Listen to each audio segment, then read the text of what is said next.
All right, this is another test flight with the Autel Nano Plus and with the latest firmware that has been released. And in this case, it is the 117. It's not the 117. Let's just stop the video here so we can see what it actually is that we have installed. We are on iOS this time, so it is the 117 firmware, but the app version, the Autel Sky, is the 110, and it's right now for iOS. And as you probably recall if you saw the video that I made, and right now we are running into problems with the wind, so I need to lower the altitude here. It's not a good day to fly, at least not according to, to the UAV forecast. So I just put it down here so it's a little bit behind the trees. We had some issues during the last video making some of the stuff work. I could not make the 2.7K image transmission work. I couldn't make it show the actual camera settings on the drone as I was flying around. So I kind of think that I figured it out now, at least from the help from you guys. So I want to show you what can be done. So the problem was that if you're switching into this Pro mode, you should be able to see the actual camera settings here. And to be able to do that, you need to double tap the Pro icon again. So now you can actually see it's ISO 100, it's EV0, and the shutter speed is 1/800, and the white balance is cloudy. So what we do now is let's just choose shutter priority here, and then let's adjust the shutter speed to something that is more reasonable. See something like this, 1/2000. I don't have any ND fillers other than in the mailbox somewhere. And we change the white balance, we change that to sunny. And if I just double tap on the Pro icon while I'm filming here, I can see the camera settings nicely positioned down there in the corner. So that is super nice. Man, it doesn't seem very windy when I'm sitting down here. But the drone is really being kicked around up there. So the other thing that was kind of causing problems was to get it into 2.7K image transmission. And the way to do that is that we have to go in video mode.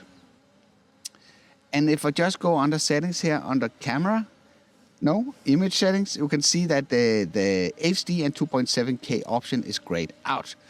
So what I need to do now is I need to lower this to 2.7K. It can still stay in 30 FPS. And then if I go under the gear wheel here, on the image transmission, you can see now I can actually switch it into 2.7K. Hopefully you should see a difference. And this works with the close proximity of the drone. If you are within a certain distance, like 1 kilometer, I think, the image quality will be 2.7K from the drone. Let's just do another 50 megapixel photo while we have the chance for it here. With some details that we can mess around with. And the mistake that I did last time we did this exercise was that I was providing you with the raw images of the 12.5 megapixels. So let's just make sure, go under the gear wheel, on the camera. Then I need to go here and say JPEG plus RAW, then we have both. Okay, so let's do the exercise here. Let's take a picture. Now it's JPEG plus RAW. Like that. And then we switch it into the 50 megapixel. We take a similar photo. And I will, of course, as usual, make these photos available through the Tech Drone Media website. So you have a chance to see what the drone is actually capable of. As you probably noticed, you can see the number of images that is left on your SD card in the lower right corner. As well as if you are recording video, it will show you the remaining recording time as well. If you go to 4K video, you have the options to do 25 and 24 FPS. And also you have this nice option that will allow the drone to take pictures for every 10 seconds while recording video. So let's just try and enable that. Maybe for the sake of this demonstration, we put it at 5 seconds. So when I start recording video, so when I fly, you will see the drone will start taking pictures.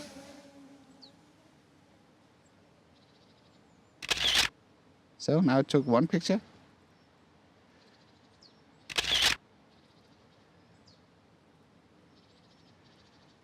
It took one more. Better return here.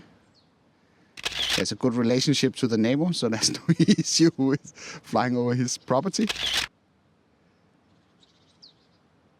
So, see when I'm flying in here, it keeps taking photos. And this is the weather vane that I crashed my Mavic Mini 2 into the other day that I made a video about.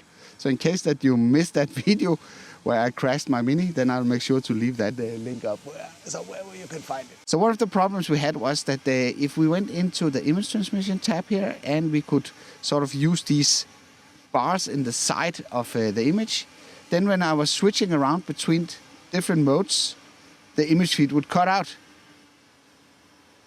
But it seems this is not an issue as it is right now, at least not on iOS. It switches flawlessly.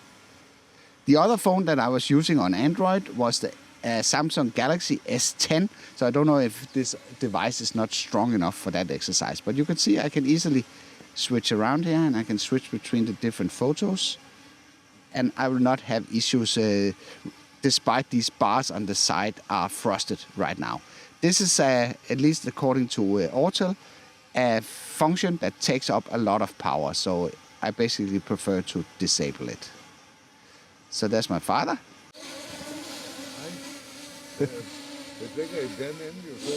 Ja. Hvad for et af dem? Grantræet der. So my father just asked me to measure the height of this pine tree. Let's just do that.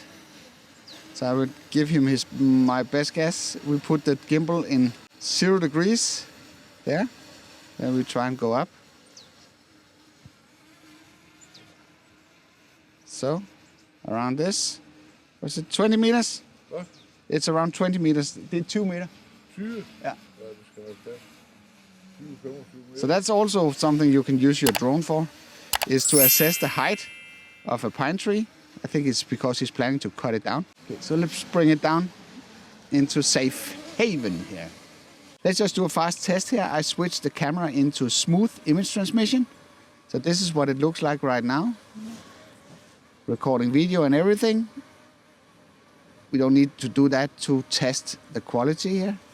So let's just bump it into 2.7K and see how much better that looks. It's difficult for me to see if there is any difference watching it here on the phone. Okay, let's zoom in ×4 here. All right, this was a super short test. I don't know how short it went. We will see that when I edit it. But this was a test of the version 1.10 of the Autel Sky app for iOS, together with the firmware 1.17 for the aircraft. You might notice when you switch battery in the drone that it actually asks you to update the firmware once more. But I just noticed that you can skip that part and then just go ahead if you have performed this operation at least one time prior to flying. If you're interested in knowing more about the Autel Nano Plus, I've compiled a playlist with all the videos that I've made about this great drones, with both the good and bad that you can expect if you decide to purchase it. In case you want to watch that video, you can do that through this card.